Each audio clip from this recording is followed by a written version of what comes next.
Hi అండి, అందరూ ఎలా ఉన్నారు? సో డొనాల్డ్ ట్రంప్ గారు భారతదేశం మీద 50% టారిఫ్ విధించారు. సో దానివల్ల నష్టం ఎవరికి? అమెరికాకి. అది ఎలాగో చెప్తాను.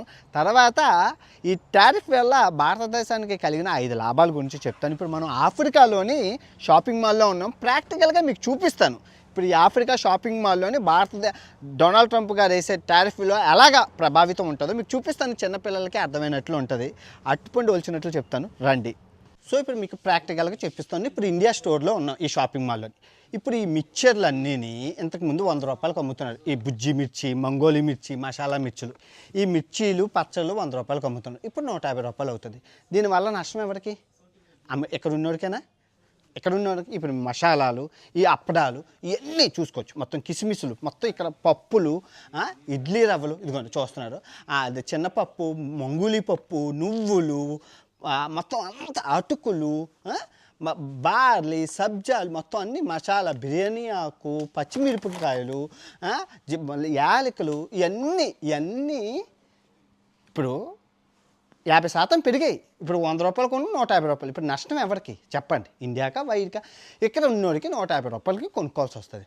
ఇప్పుడు ఈ మసాలాలు ఇవన్నీ ఇండియా కాకుండా వాడు ఈ షాప్ ఓనర్ ఏం చేస్తారు? 150 చెన్నా డాలు ఇవన్నీ అవి పాకిస్తాను, బంగ్లాదేశు, ఆఫ్ఘనిస్తాన్ వాళ్ళకి డీల్ ఇస్తారు పచ్చళ్ళు అని. ఇప్పుడు మీకు అర్థమైందా? ఇప్పుడు నష్టం ఎవరికి? సంపద సృష్టి అంటున్నాడు కానీ డొనాల్డ్ ట్రంప్ నష్టపోయేది ఆయనే. ముందు 100 రూపాయలు కొంది, ఇప్పుడు 150 రూపాయలు కొనుక్కుంటున్నారు. డబ్బులు వాళ్ళకి వస్తాయి, లాభం వస్తుంది, కానీ నష్టపోయేది ఎండ్ ఆఫ్ ద డే అమెరికాలో ఉన్న భారతీయులు. సో వాళ్ళు ఇప్పుడు ఈ షాప్ ఓనర్ ఏం చేస్తారంటే బంగ్లాదేశ్ వాడికి, పాకిస్తాన్ వాడికి, ఆఫ్ఘనిస్తాన్ వాడికి ఓపెన్ చేసి ఏమండి బాస్మతి బియ్యం ఇవన్నీ మీరు ఇవ్వండి, మీరు సప్లై చేయండి ఇండియాలో ఎక్కువ అంటే. మరి ఇప్పుడు బంగ్లాదేశ్, పాకిస్తాన్, ఆఫ్ఘనిస్తాన్లో తక్కువ వస్తాయి కదా రేట్లు. సో ఇవన్నీ పచ్చళ్ళు, ఇవన్నీ హల్దీరామ్ పిక్కులు మొత్తం అన్నీ అలా చేసుకోవాల్సి వస్తుంది. ఇంకో ఆప్షన్ లేదు. మనం ఇండియా నుంచి బంగ్లాదేశ్కి అమ్ముకుంటే బంగ్లాదేశ్ వాడు మళ్ళీ అమెరికాకు అమ్ముకుంటాడు. ఆ విధంగా ఈ ప్రోడక్ట్స్ అయితే ఇలా జరుగుతుంది. అమెరికాకి ఎక్కువ భారతదేశం నుంచి వెళ్ళేది కాటన్ షర్ట్లు. ఇప్పుడు ఈ కాటన్ షర్ట్ చూసుకుంటే ఇప్పుడు 100 రూపాయలు అమ్ముతున్నారు. ఇప్పుడు ఇది 150 రూపాయలు అయిపోతుంది. మీకు ఇప్పుడు అర్థమైందా ఈ షర్టు? మీకు ఇంకో ఎగ్జాంపుల్, ఎక్కువగా సూట్లు, ఈ సూట్లు ఏవైతే ఉన్నాయో అమెరికాలో దొరికే సూట్లు, టెక్స్టైల్స్ ఇండియా నుంచి వెళ్తాయి అన్నమాట. సో ఇప్పుడు ఆ సూట్లు రేట్లు 50% పెరుగుతాయి. కూర్చొని నెమ్మదిగా మాట్లాడదాం. అసలు డొనాల్డ్ ట్రంప్ గారి బాధ ఏంటి? రష్యా, ఉక్రెయిన్ గడిచిన 3 సంవత్సరాల నుంచి కొట్టుకుంటున్నాయి. సో అది ఎందుకు కొట్టుకుంటున్నాయి? మీరు ఇండియా భారతీయులు ఎక్కువ మొత్తంలో రష్యా నుంచి ఆయిల్ కొనడం వల్ల రష్యాకి డబ్బులు వస్తున్నాయి. ఆ డబ్బులతో బాంబులు తయారు చేసుకుంటుంది, బాంబులు కొనుక్కుంటుంది. ఆ బాంబులు రష్యా మీద, ఉక్రెయిన్ మీద వేస్తున్నారు. సో దానివల్ల ఉక్రెయిన్ ప్రజలు చచ్చిపోతున్నారు. ఈ యుద్ధానికి కారణం మీరే అని చెప్పి అత్త మీద కోపం దొత్త మీద చూపించినట్లు భారతీయుల మీద 50% టారిఫ్ వేశారు. ఏ వంక దొరకలేదు. వంకలైనా మా డొంక ఎతికినట్లు 20% వేశారు, తర్వాత 50% వేశారు. ఇక్కడ ఇది చిన్న పిల్లడికి కూడా అర్థమవుతుంది, బుర్రలో గుజ్జున్న ప్రతి వాళ్ళకి అర్థమవుతుంది. చైనా కొంటుంది, చైనా మీద వేయలేదు. తర్వాత యూరోపియన్ యూనియన్, నాటో ప్రభుత్వాలు ఏవైతే ఉన్నాయో అవి కొనుక్కుంటున్నాయి రష్యా దగ్గర నుంచి, వాటి మీద వేయలేదు. అంతవరకు ఎందుకు? అమెరికాయే కొనుక్కుంటుంది చాలా ఐటమ్స్ రష్యా నుంచి. మరి ఇప్పుడు సొంతంగా అమెరికా మీద విధించుకోలేదు. అరే ఇంత అంటే అవన్నీ వదిలేసి, లేదు భారతదేశం కొనుక్కుంటుంది, భారతదేశం వల్ల యుద్ధం అవుతుందని చెప్పి ఏదో వంకెట్టుకొని మన మీద. అసలు దీనికి గల కారణం ఆయిలు గీలు, రష్యా, ఉక్రెయిన్ అసలు ఏ టారిఫ్ కాదు. ఆయన బాధల్లో ఏంటంటే జీడిపి మీరు చూసుకుంటే నెంబర్ 1 జీడిపి 39 ట్రిలియన్ డాలర్తో నెంబర్ 1 ఆర్థికంగా నెంబర్ 1 అమెరికా. ఆ రెండో స్థానంలో 28 ఆ బొటాబొట్టిన చైనా, నెంబర్ 3 జర్మనీ, నెంబర్ 4 మొన్నటి వరకు జపాన్ ఉండేది. దాన్ని అధిగమించి 5వ స్థానంలో ఉన్న భారతదేశం ఒక స్థానం ఎగబాకి నెంబర్ 4కి వచ్చింది. రేపో మాపో ఎందుకంటే మన వృద్ధి రేటు, మన గ్రోత్ రేట్ ఏదైతే ఉందో ప్రపంచంలో నెంబర్ 1 టాప్లో ఉంది. అంటే అవన్నీ ఎదిగిపోయాయి. ఇంకా ఎదగడానికి మన దగ్గర ఛాన్స్ ఎక్కువ ఉంది భారతదేశంలో. దానికి గల కారణం చీప్ లేబరు, గవర్నమెంట్ ఇచ్చే ఆపర్చునిటీసు. సో దీనివల్ల కంపెనీలు ప్రపంచం అంతా ఇండియా కాసు చూస్తున్నాయి కంపెనీలు పెట్టుకోవడానికి. సో గ్రోత్ రేట్ చాలా ఎక్కువ ఉంది. ఈ లెక్కను చూసుకుంటే నెక్స్ట్ ఇయర్ కల్లా నెంబర్ 3కి వెళ్ళిపోతాం. అప్పుడు number 1 China, number 1 America, China, India అలాగే కొంటే నెంబర్ 2కి. ఇంకా అమెరికా ఫ్యూచర్లో ప్రాబ్లం వస్తుందని చెప్పి ముందునే అని చెప్పి ఆయన పాపం ఈ ఈ ఎదుగుదల ఇప్పుడు ఈ టారిఫ్ల వల్ల ఏమవుతుంది అంటే నష్టం ఎవరికో చూద్దాం. ఇప్పుడు దీనివల్ల ఈ వృద్ధి rate, growth rate, GDP effect ఎలా ఉంటుందో మనకు చెప్తాను. ఇప్పుడు మనకి 2 ఎగ్జాంపుల్ నేను చెప్తాను. మన ఇండియా నుంచి ఎక్కువగా అమెరికాకి వెళ్ళేవి ఏవేవి మీరు చూసుకుంటే ఎక్కువగా ఈ అదైతే రొయ్యలు ఏవైతే ఉన్నాయో, రొయ్యలు, ఆర్గానిక్, ఏది ఫుడ్ ఐటమ్స్, తర్వాత టెక్స్టైల్స్ ఐటమ్స్, మెడికల్, ఇవి ఎక్కువగా వెళ్తాయి మన ఇండియా నుంచి. అండ్ ఐటీ, మన సాఫ్ట్వేర్ది చాలా స్ట్రాంగ్, మీ అందరికీ తెలుసు అమెరికాది. సో ఇవన్నీ మన ఇండియా నుంచి వెళ్తాయి. సో ఇప్పుడు వాటి మీద 50% టారిఫ్ వేశారు ఆయన. ఓకే, మీకు ఇంకో విషయం చెప్తాను. ఫర్ ఎగ్జాంపుల్ నాదే అనుకోండి, నా దగ్గర ఒక వ్యాపారం ఉంది, అమెరికా నుంచి ఆర్డర్ వచ్చాయి. బాబు 100 పానీపూరీలు ఆర్డర్ చెయ్యు, అదే చేతితో 100 సూట్లు ఆర్డర్ చెయ్యని చెప్పాడు. మీరు సూట్లు కూడా చేస్తారు కదా, సూట్లు అంటే వేసుకున్న సూట్లు ఆర్డర్ చేశాను. ఆర్డర్ చేశాక ఇప్పుడు వద్దాను అన్నారు. పానీపూరి పచ్చి సరుకు పాడైపోతుంది, నేను అమ్ముకోకపోతే రేపటికల్లా నాశనం అయిపోతుంది, రేపు ఎల్లుండి 3 రోజుల్లో కులిపోయిపోతుంది, నష్టం. కానీ సూట్లు నువ్వు కొనుక్కోకపోతే నేను రష్యాకి అమ్ముకుంటాను, కొంచెం టైం అవుతుంది అంతే, కస్టమర్ని నెత్తుక్కోవడానికి, వ్యాపారం చేసుకొని టైం పడుతుంది.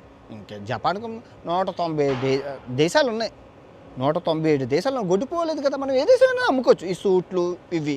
కానీ పచ్చి సరుకు ఏదైతే ఉందో, ఈ రొయ్యలు, ఈ ఈ రొయ్యల కంపెనీలు, ఈ వీళ్ళు, ఈ పచ్చి సరుకులు, ఈ ఆర్గానిక్, ఈ ఏవైతే ఉన్నాయో వీళ్ళకి కొంచెం నష్టం. అందుకే మన మోడీ గారు ఏమన్నారంటే రైతులకి మేము భరోసాగా అండగా ఉంటామన్నారు. అంటే అమెరికా కొనుక్కుంటుందనే ఉద్దేశంతో, డబ్బులు ఎక్కువ వస్తాయనే ఉద్దేశంతో ఇండియాకి కాకుండా వీళ్ళు వేసారు, పంట వేసారు. ఇప్పుడు పంట కొనుక్కోకపోతే నష్టం కదా. సో అందుకు మీకు ఇప్పుడు అర్థమైందా.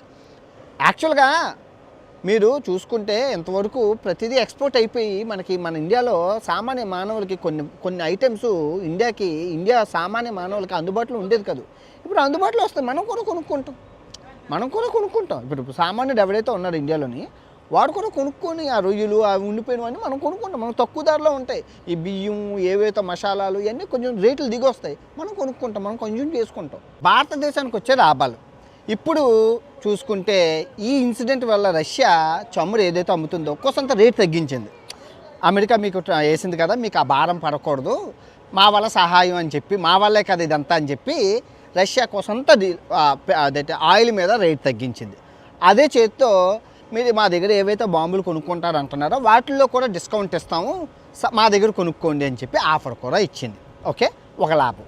రెండో లాభం ఏంటంటే ఇండియాలోని మనకి రేట్లు దిగొచ్చాయి, చాలా మటుకు చాలా రేట్లు మనకి దిగొచ్చాయి. 3, ఈ టారిఫ్ వార్లో ఈ బ్రిక్స్ దేశాలు ఏవైతే ఉన్నాయో, మీ అందరికీ తెలుసు, China, Russia, south Africa, Brazil, ఇవన్నీ దేశాలు మనకు మద్దతుగా మేము ఉన్నాము, అమెరికా కొనుక్కోకపోతే మేము కొనుక్కుంటాము, మాకు అమ్మండి అని చెప్పి బ్రిక్స్ దేశాలు రావడం.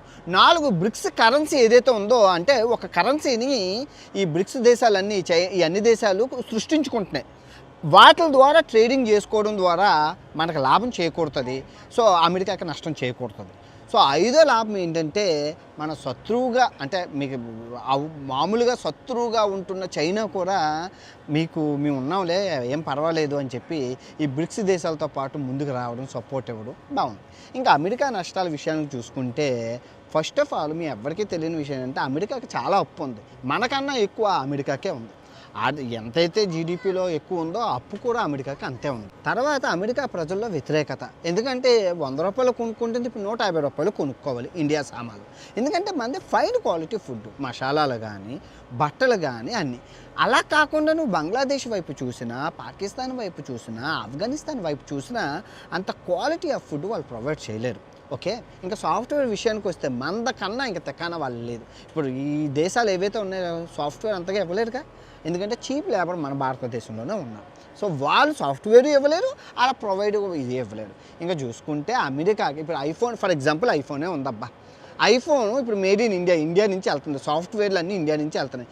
ఇక్కడ మనం 1,00,000 రూపాయలు కొనుక్కున్న ఐఫోను రేపు పొద్దున్న అక్కడ 1,50,000 కొనుక్కునే అవకాశం ఉంటుంది. మీకు ఇప్పుడు అర్థమైందా. సో ఈ విధంగా అమెరికాకి కూడా నష్టాలు ఉన్నాయి. ఇది నేనంటుంది కాదు, అక్కడున్న ఫైనాన్షియల్ ఎక్స్పర్ట్స్ ఎవరైతే ఉన్నారో పెద్దోళ్ళు భారతదేశంతో ఇది వద్దు, దీనివల్ల నష్టమే తప్ప లాభం ఉండదు. దయచేసి మీరు పగలు ప్రతీకార పక్కన పెట్టి ఈ టారిఫ్లని తగ్గించుకుంటూ అందరూ happy end of the day కొనుక్కునేవాడే కదా ఆడు ఇంకా కొనుక్కోడు. ఇండియా ఫుడ్ తినడమే మానేస్తాడు. ఇండియా బట్టలు వేసుకోవడం మానేస్తారు. ఇప్పుడు ఈ అమెరికా ఏం చేస్తుందంటే ఈ బంగ్లాదేశ్, పాకిస్తాన్ ఈ మిగతా దేశాల మీదతోని వ్యాపారం సామ్యం అయితే పడుతుంది కదా. ఇప్పుడు అమెరికాలో ఉన్న తెలుగు వాళ్ళు ఏంటి మసాలాలు, ఉల్లిపాయలు, ఈ ఇండియా నుంచి వచ్చే ప్రొడక్ట్స్ అన్నీ ఎవరికి ఎంత దొరుకుతాయో కొనుక్కొని దాచేసుకుంటున్నారు. మళ్ళీ వస్తాయో రావు కదా. ఇప్పుడు అమెరికాలో ఉన్న వాల్మార్ట్, అమెజాన్ ఈ కంపెనీలు ఏం చెప్పాయి టారిఫ్ పెంచినట్టే బాబు మీరు సామాన్లు ఆపేయండి మాకు పంపించకండి అని అన్నారు. ఇప్పుడు వాళ్ళు ఎక్కడి నుంచి కొనుక్కుంటారు? ఈ దేశాల నుంచి కొనుక్కుంటారు. క్వాలిటీ ఉండదు కదా. అందుకే ఏం చేశారంటే అమెరికాలో ఉన్న తెలుగు వాళ్ళందరూ కలిపి సామాన్లన్నీ కొనుక్కొని దాచేసుకుంటారు. అమెరికాకి ట్రంప్ గారు వచ్చిన కాడి నుంచి పిచ్చోడికి రాయి దొరికినట్లు ఇష్టాసారం కోతి కొబ్బరి చెప్పు దొరికినట్లు పదవిని ఇష్టాసారంగా ఉపయోగిస్తున్నారు.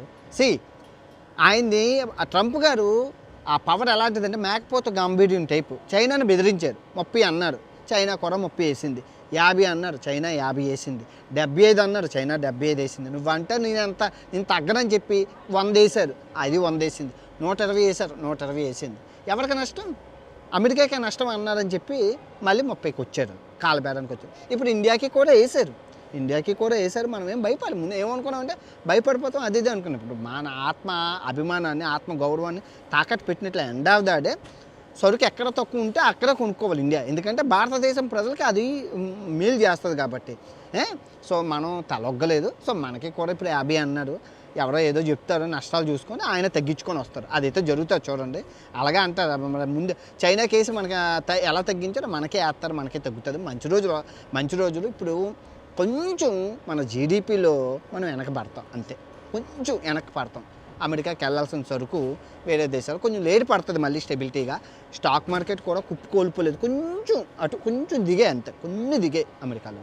సో ఇది మీకు ఇప్పుడు అర్థమైందా టారిఫ్ మీద ఈ ఎక్స్ప్లెనేషన్? బాగా నచ్చింది కదా. ఓకే, తిరిగి మరో మంచి వీడియోతో కలుసుకుందాం. Okay, bye.